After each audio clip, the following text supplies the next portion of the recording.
Hey guys, so I'm Rojahn, one of the founders of NeuroNation. So NeuroNation is a brain health company. I'll come to this in a couple of minutes. Wait. Yes. So before, I would like to ask a question, simple question. What should people do more of?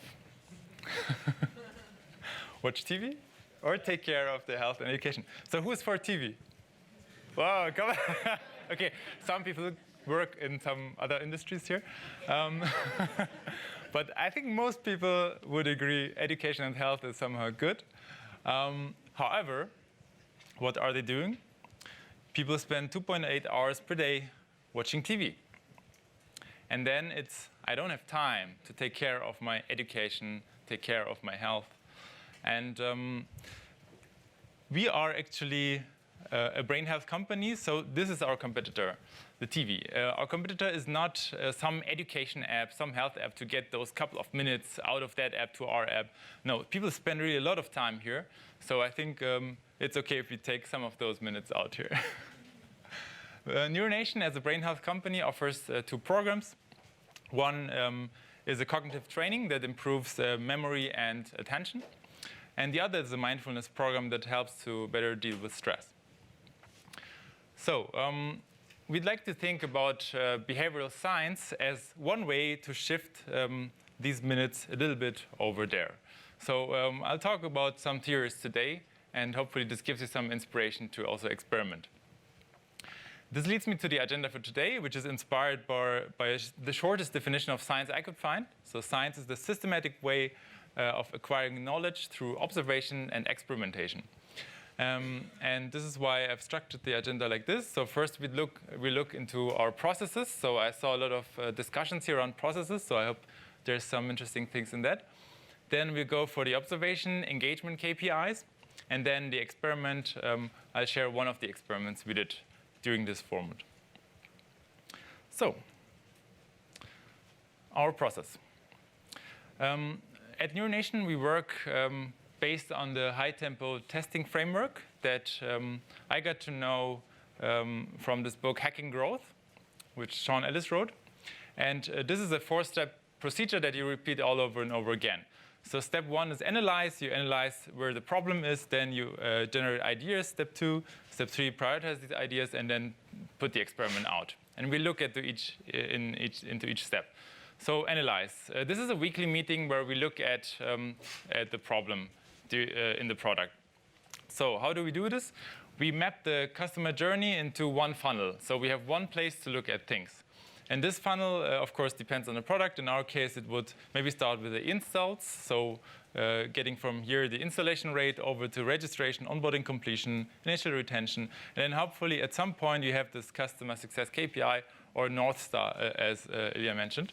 And then the question is where the problem is, right? So you might have a lot of discussions around that.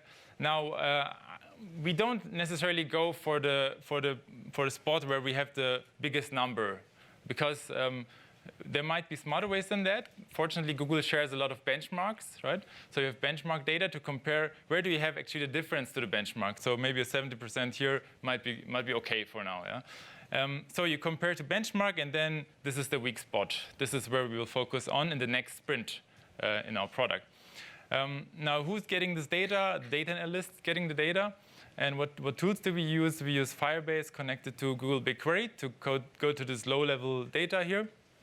Behavioral data, and then the play console you will also, of course, need for the install rates at least. So let's say we took on initial retention as the weak spot to work on. So this is then the focus for the sprint.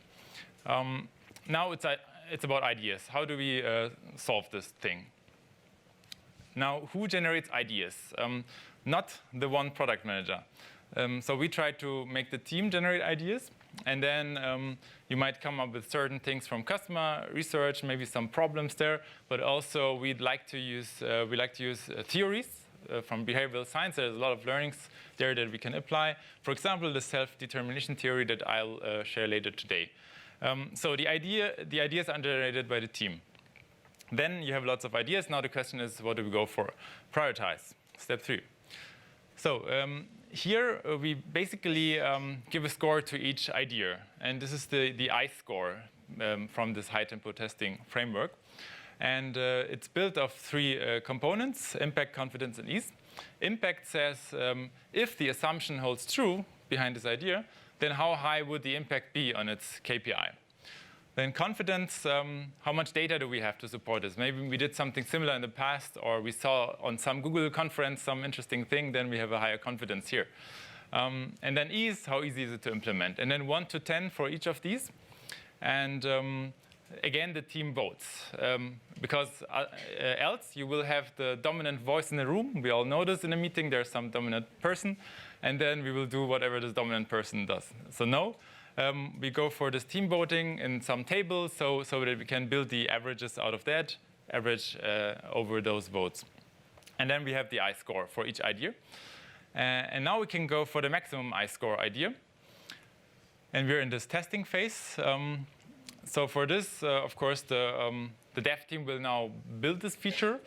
Then the data analyst needs to just make sure we have a proper split test. The tools are set up. For that, we use Firebase A/B tester. And then hopefully the variants are set up in the proper way. And then, of course, we need to test each variant. Oftentimes, we might have problems in some variants. So we have to test all of them, and then we release that, right?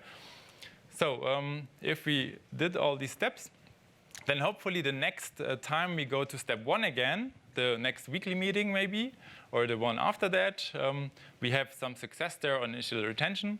And then our focus is kind of has received some attention there. And this is the process we repeat over and over again. So we had some learnings as we applied this process. First of all, the team has to set a target for the number of experiments started per week. So this is important so that we don't somehow come up with this like, yeah, let's build this, and then 1 year later we'll know if it's successful. Doesn't make sense, right? The world is moving too fast for that. So set a number for this number of experiments per week. Because most of them will fail, right? We know this, most experiments will fail. We can't wait for so long for the experiments. Of course, if you have a number, then it's easy to somehow fake this number, then come up with some random experiments. That's, of course, not the purpose. So better having a smaller number, but then meaningful experiments, right? And then you might apply this again and again, and then after a couple of months, still you don't have any high impact thing. Then you can, instead of sorting by I-score, you can just take the impact factor, for example, try to sort by that once, in case there was no success for quite a while. This is one way to do it. And then the formats were very important. So daily stand-ups to get these experiments that the team agreed on out fast as possible. And then the weekly meetings where you would make sure that everybody's looking at the right data, the right weak spot, focused on that. So this is about our method. So now about the KPI or about engagement. We saw this funnel. Now the question is, how does this relate to a like kind of North Star metric? So what is this North Star metric? Depends on the product, of course. For brain training, it's a little bit easier than maybe for some other apps because there's a lot of research on that. So neuroscience has shown that if people train for in total 10 hours over some period, maybe a couple of months, then there are some measurable improvements in their lives. And so this is why this is our North Star metric. So this comes from neuroscience, 10 hours.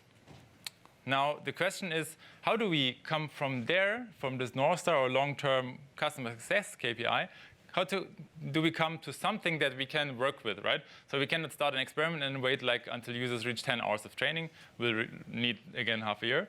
So from there, we do the research, the customer research on blockers and predictors. Can be, for example, a data scientist, as in Ilya's team, who kind of identifies some factor for that. Or there might be some interviews with customers, and then the overall question is, why are customers not getting there, right? That's the overall question. And then if we know this, then from there we can derive a short-term engagement KPI, and then do rapid experimentation on this one. Yeah? Now for brain training, in our case, this is the 10 hours training here, and this is the 20 exercises completed. So an exercise takes about 1.5 minutes. And then 20 exercises completed in the first week, actually, for the segment of new users. this is the thing, because then we know the majority will return the next week. But then it's a process, right? You always try to find better and better predictors here. What is what we have right now? Now for the theory that we applied, we took on this one, so the self-determination theory. What is this theory? We actually got to know of this one in the Playtime 2018 in Europe. And the theory says, basically, if you put the user in the driver's seat, that they can somehow decide things. It's not like the machine tells you to do this. It's more, OK, I can decide for some things. Then you start to build some ownership there. And then this is a way to connect to the intrinsic motivation of users to return, to build a habit. So this is what this theory says. And the theory has a couple of pillars, 3 pillars to work with. And we took the autonomy pillar as a foundation for our experiment. And I will share now what we did with this theory. So our focus, by the way, was the early retention there, the week 1 retention, this kind of part of the customer journey. So we also saw in customer research that training was quite difficult for some people, especially for older people. So we have a quite broad audience. And for these, it was just too difficult. And then, of course, you also might have younger users who find it too easy. The system already personalizes the training. But then how fast, so the pace of the training, how fast it adapts to you, how fast does it increase difficulties, these still then are not perfect. This is what customer research showed. And the idea was, let's also here try with this theory and ask the user for feedback and let the user decide on this pace. Let them somehow build ownership there. This is what we did there. And how did it look like in the first version? So remember, rapid experimentation. So we didn't want to wait too long. Maybe this was launched in one week or so. And this was a simple screen. After an exercise, if you performed particularly bad or particularly good, then the system would show you the screen and ask you if maybe the pace is too low for you, or it's quite challenging, actually. Maybe you want to somehow shortly reflect on that and then decide for something. OK, I want to increase pace or decrease pace. So this better fits then with my way of learning. So this is what we did there. And the early results were like this. So for older users, 30 plus, we saw a 42% increase in conversion. So it seemed like, OK, we found something there that kind of connected to this findings from customer research, where they find the training too difficult. They're somehow not suited for them. So they found some value in that. So we got more people to unlock the full training plan, because our free part is, of course, very, very limited. Only 5 exercises. And here there was some signal. Engagement didn't really improve yet here. But especially for the younger users, we really had bad results. So a minus 9% on the engagement and minus 24% on the conversion KPI. Because if it was only this, then you could roll out, right? Then you could roll out and then work next. But this didn't give us an easy answer here. So what did we do next? So we did a lot of things, just mentioning a couple here. So one thing we thought, OK, maybe these younger users and teenagers, they somehow don't like this kind of smileys. They also are not very positive. So we went over to some more neutral thing, more like a scientist and something there to look at. But then it didn't actually matter. So it didn't work. And many other things didn't work either. Then we came to this insight. So we watched videos of customers using the app. And we saw that somehow the friction seemed to be a problem. So they would come to the screen. I mean, it doesn't come after every exercise, right? You have to perform quite bad or quite good for that. But often enough that it seemed to annoy them. So they didn't want the screen. And then we got more churned users there. And so the insight was autonomy comes at a price. And we wanted to reduce this friction. What we did was, before we had this single screen that would ask this question if you like to increase pace or decrease pace. Now what we did is we merged this component into an existing screen that users already had. which is this here. This screen is the post-exercise screen. So after each exercise, you see your result and stuff here. And then we just added one other box. You can scroll here. One other box there that would ask about this autonomy thing.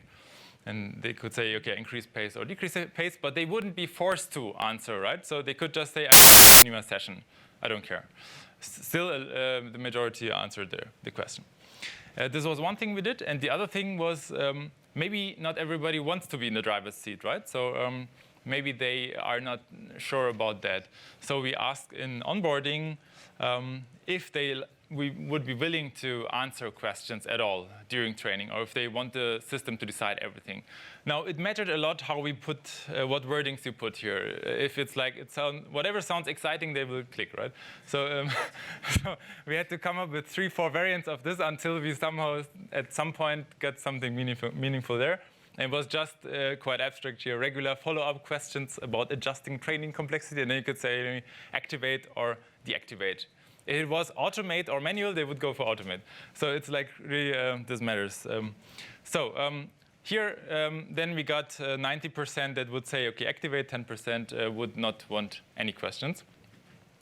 This is what we did there.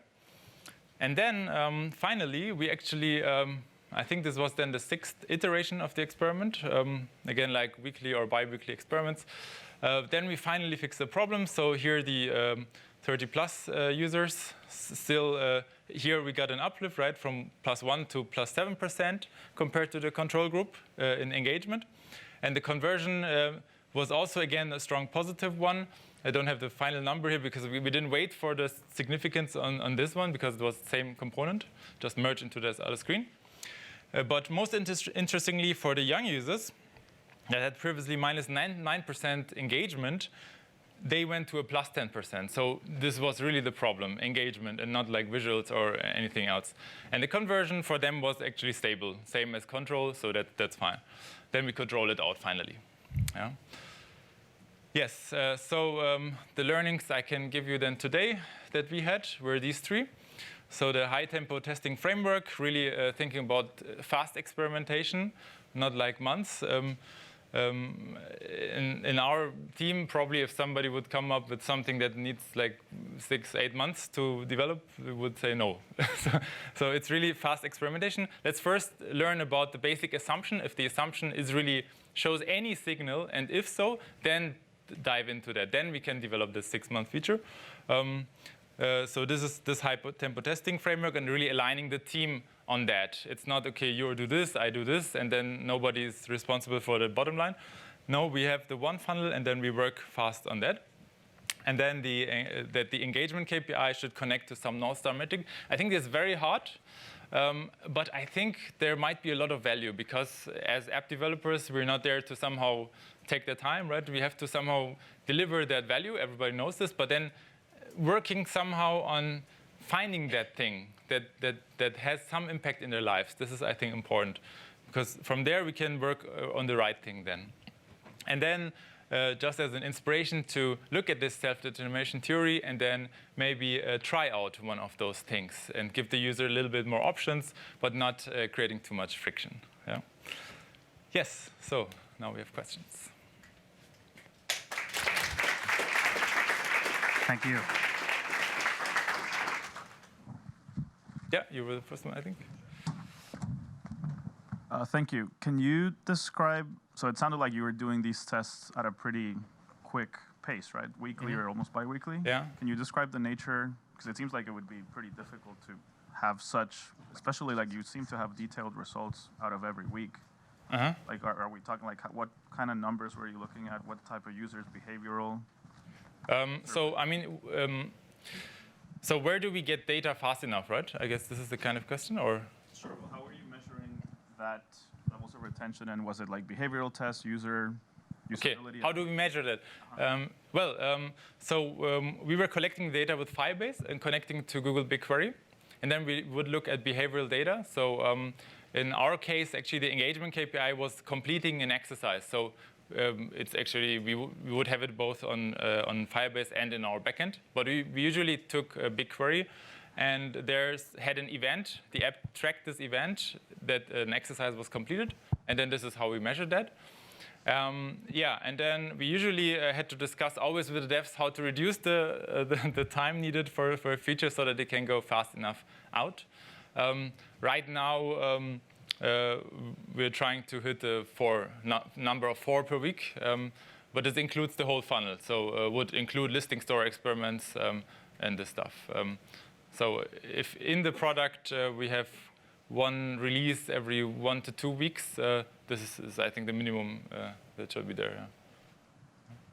Okay, maybe from me. Also, if you could please say your name and company before you ask your question, that'd be great. Next one. Yeah, there. Danielle, Google. Sorry, I'm cheating. Were you tempted to personalize the experience for users by age after that experiment you showed and just show the one that was really awesome for the over 30 crowd? Were you tempted to just bifurcate? Yeah, you mean like this moment, right? Yeah, were you tempted to just have 2 experiences? Yeah, of course, there was the first person in the room. Yeah, okay, no problem. Let's, for the old users, just do the autonomy, and the others will not see anything. And we were like, okay, guys, this makes the product so complex to manage, and then we will at some point have like very, very fragmented product. And this was not an easy discussion, but we said, okay, we have to invest some more time, some more experiments. There is some signal. Let's really find out if we can't fix the problem here before we go to that. This was really a no-go area, like fragmented product, and then customers would call and say, I don't have this thing. Why does the other have it? So we didn't want to have that.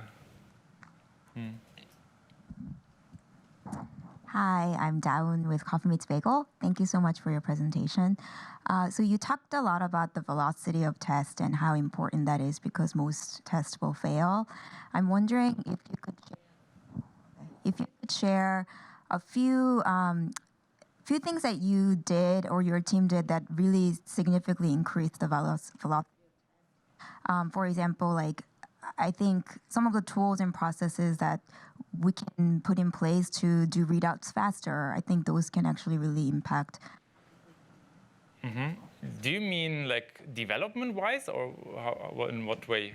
Like if there's like a tools that you guys use for readouts, or tools that you guys use for setting up tests, or processes even. No, I mean for the tests, it's really just the Firebase A/B tester and the Google BigQuery connected to that. That's what we use there to just set up the experiment.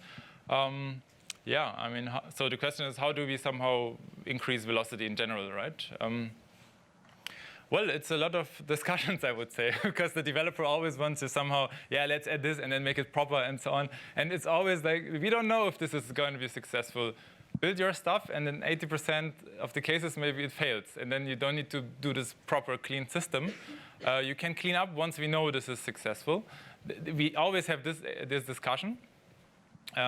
But then I think the hard part is really just this development thing, because other than that, you have the tools, the A/B testers. BigQuery shows you very fast also if an experiment fails. So we have this daily stand-ups where we always look at the current state of the experiment. So for example, there might be no data coming in for the variance, so some problem there in the setup. Or we know very fast that this is not going to win. And then after 2 or 3 days, we might even cancel the experiment, start the next one. And then also it was very important for us, also when we're learning, that we need to prepare all the concepts before the developer somehow comes with the first question, because this is a way to get slow. So you say, OK, here's my experiment. And then actually you didn't think about all the details. And then the developer starts asking. And then, again, you lose 4 days until the developer has all the answers, right?